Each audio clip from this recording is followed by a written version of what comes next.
Espace TV. De 19h45 pour vous informer, bonsoir et bienvenue dans cette édition.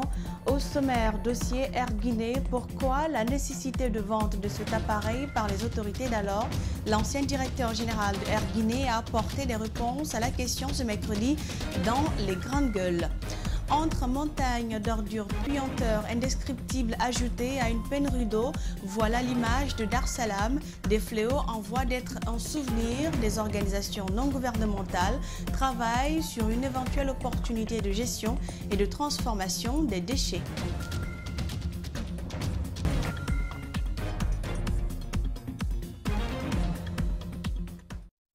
Bienvenue à tous dans cette édition. L'ancien directeur général d'Air Guinée a apporté des précisions ce mercredi sur la vente de l'avion qui appartenait à la Guinée. Antoine Cross Frédéric ne cache pas le mal que cette situation a provoqué chez plusieurs personnes, notamment lui en tant que pilote. Par ailleurs, il revient sur les arguments placés par les autorités d'alors sur la nécessité de revendre cet appareil qui constituait un patrimoine de l'État. Djibril Ba. Depuis l'arrivée du CNRD au pouvoir, plusieurs dossiers dits de détournement des deniers publics ont été tirés des coffres pour des fins d'enquête. Objectif, édifier l'opinion, situer les responsabilités et surtout sanctionner les coupables. C'est le cas notamment d'Air Guinée qui est sur toutes les lèvres depuis quelques semaines.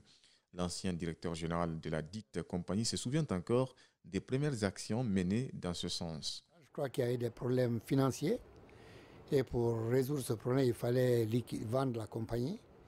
Mais la priorité à l'époque, je crois qu'on a préféré la vendre à un Guinéen en espérant que ce Guinéen aurait pu faire survivre la compagnie.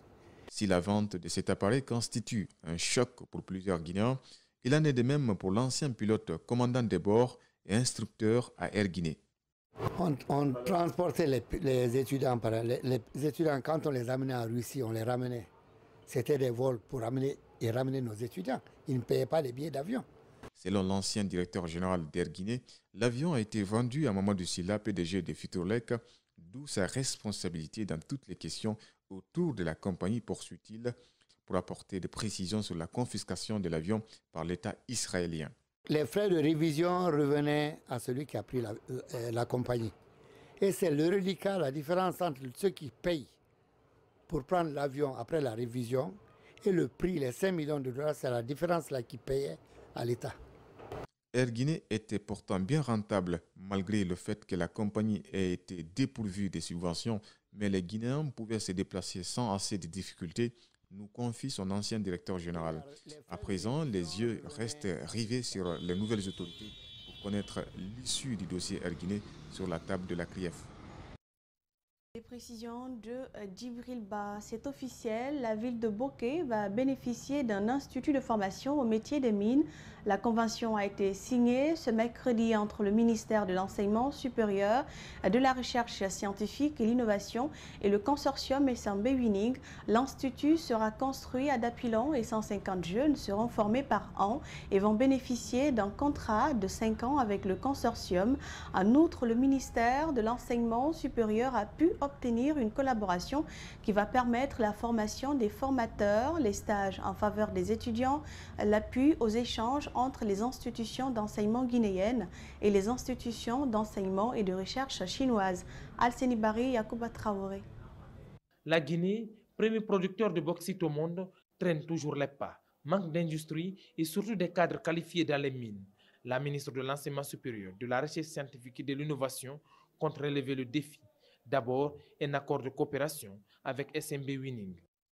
Il ouvrira la porte à une collaboration fructueuse entre nos deux institutions au bénéfice de nos universités, instituts et centres de recherche scientifique, à travers la formation des formateurs, le stage en faveur des étudiants, la garantie de l'employabilité des sortants, les facilités accordées aux enseignants, enseignants-chercheurs pour leur permettre de mener à bien leurs projets de recherche, l'appui à la réalisation des activités pédagogiques et de recherche, l'appui aux échanges entre les institutions d'enseignement et de recherche de la Guinée et les institutions d'enseignement et de recherche chinoises. Ensuite, une convention pour la construction d'un institut à Dapilon, dans Bokeh. Objectif, former 150 jeunes par an pour au moins 5 ans afin d'être utilisés dans les projets de raffinerie et autres chaînes du consortium. Ces jeunes auront un contrat de 5 ans garanti et l'établissement sera conjointement géré par des Guinéens et la coopération chinoise. On a décidé avec le ministère de l'Enseignement supérieur de créer cet institut de formation pour que les jeunes Guinéens soient qualifiés et plus aptes pour le marché de l'emploi et surtout opérationnels dès la fin de leur cursus. C'est aussi une manière pour nous de participer au développement du pays. C'est clair, l'idée est de faire l'adéquation entre formation et emploi, un objectif que se fixe le ministère de l'Enseignement supérieur, qui a par ailleurs entamé les offres de formation des formateurs. Reportage d'Alseni Bari, le nouvel ambassadeur des États-Unis en Guinée, vient de faire un important don de vaccins à la Guinée. Plus de 300 000 doses de vaccins Pfizer pour aider le pays à maîtriser le Covid-19. Le colis a été réceptionné par les autorités sanitaires en présence d'une délégation de l'UNICEF. Marissa Camara commente les images de Mohamed Silla. Contre le Covid-19 qui éprouve encore la planète Terre, il faut faire front commun. Pour vaincre le virus, la Guinée peut compter sur ses partenaires comme les États-Unis qui viennent de lui faire don d'un important lot de vaccins Pfizer. Ces vaccins arrivent à un moment crucial pour sensibiliser toutes les couches afin qu'elles soient vaccinées, a laissé entendre l'ambassadeur des États-Unis en Guinée. Aujourd'hui, comme dans le passé, nous soutenons la Guinée dans son effort de lutter contre le Covid-19. 4 millions de dollars supplémentaires. Ce montant ajoute aux 8 500 000 dollars que le gouvernement américain a déjà investi dans la lutte contre le Covid-19 en Guinée. Les États-Unis sont parmi les pays qui accompagnent la Guinée depuis le début de cette pandémie. C'est une réalité, reconnaît le ministre de la Santé et de l'Hygiène publique. Pour ce qui est des vaccins, il promet qu'ils seront engagés dans le circuit de la campagne de vaccination. Dans la prochaine campagne de vaccination qui commence le mercredi à Kindia, nous avons l'intention de toucher aussi un autre demi-million d'enfants guinéens, à la fois pour les adultes, mais en particulier aussi pour les enfants en milieu scolaire. Même son de cloche pour l'Agence nationale de sécurité sanitaire qui invite par ailleurs la population à se faire vacciner pour éliminer le virus. Le mercredi, nos équipes seront déployées sur le terrain pour utiliser les vaccins. Et parmi les vaccins qui seront utilisés sur le terrain, les vaccins Pfizer font partie de ces vaccins. Donc nous ne pouvons qu'appeler la population à se mobiliser, à venir se faire vacciner. Il faut cependant noter que les cas de Covid-19 sont actuellement en baisse en Guinée, avec seulement 5 nouvelles contaminations recensées en moyenne chaque jour. Depuis leur création en 2015 par l'ancien président Alpha Condé, les MIFA et MC2 sont freinés aujourd'hui dans leur élan. Les acteurs disent être victimes d'arnaques puis abandonnés par Afriland First Bank qui avait pour rôle d'accompagner et encadrer ces mutuelles. Aujourd'hui, plusieurs d'entre eux doivent rembourser l'argent des communautés. Ils seraient même menacés, disent-ils. Bernard Koundouno et Ibrahima Souri Camara ont interrogé quelques victimes. Suivez. C'est en mars 2015 que la première MIFA a été inaugurée à Koléa dans la commune de Matam. Depuis, cette initiative de l'ex-président Alpha Condé peine à répondre aux attentes des populations. À cet effet, une microfinance avait été mise à la disposition des citoyens et l'idée était de regrouper les femmes et jeunes en groupement pour avoir accès au crédit.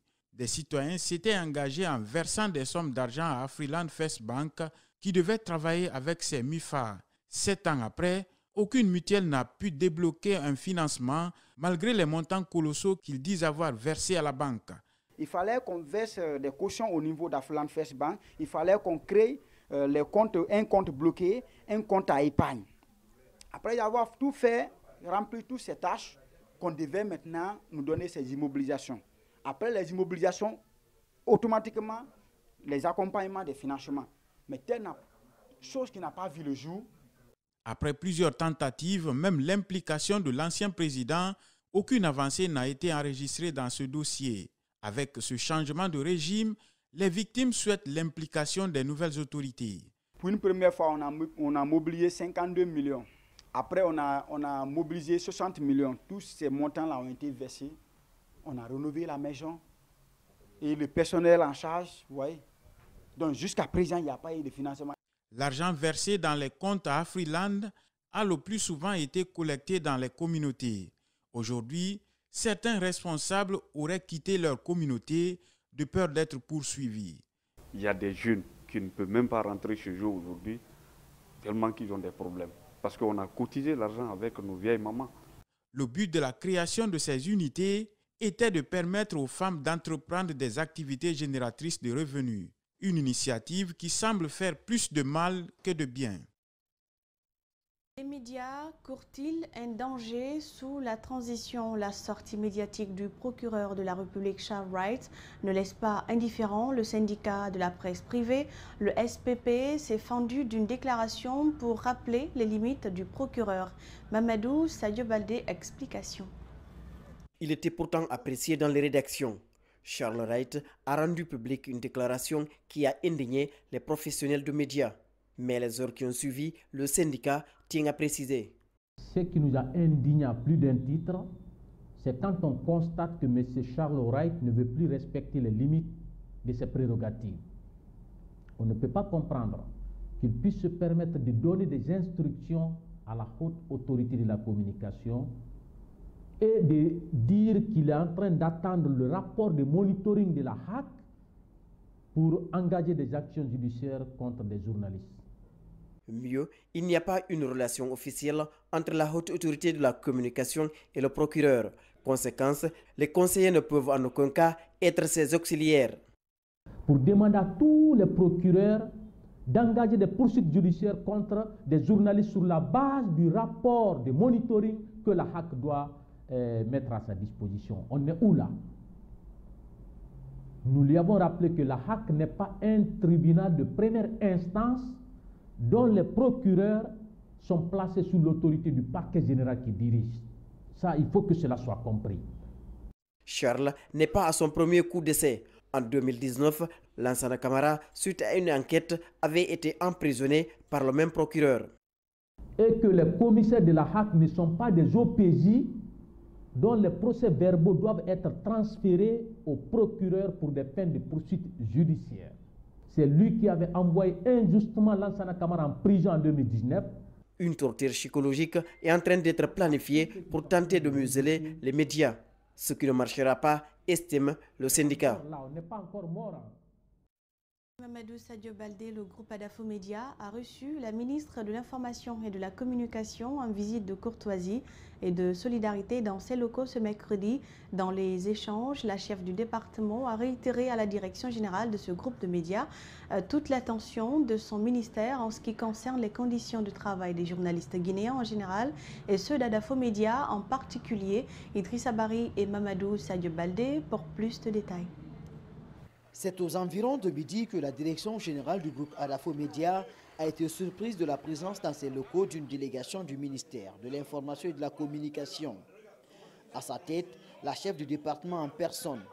Cette visite de courtoisie et de solidarité à l'endroit de ce groupe de médias s'inscrit également dans le cadre d'un rappel à la responsabilité des journalistes pendant cette période de transition. Qu'ils sont des acteurs clés dans le cadre de cette transition qui vise la refondation de la Guinée. Nous avons besoin que tous les acteurs de médias se mettent ensemble et de sorte à ce que cette transition soit une transition apaisée, réussie et une transition qui relève l'espoir du peuple de Guinée.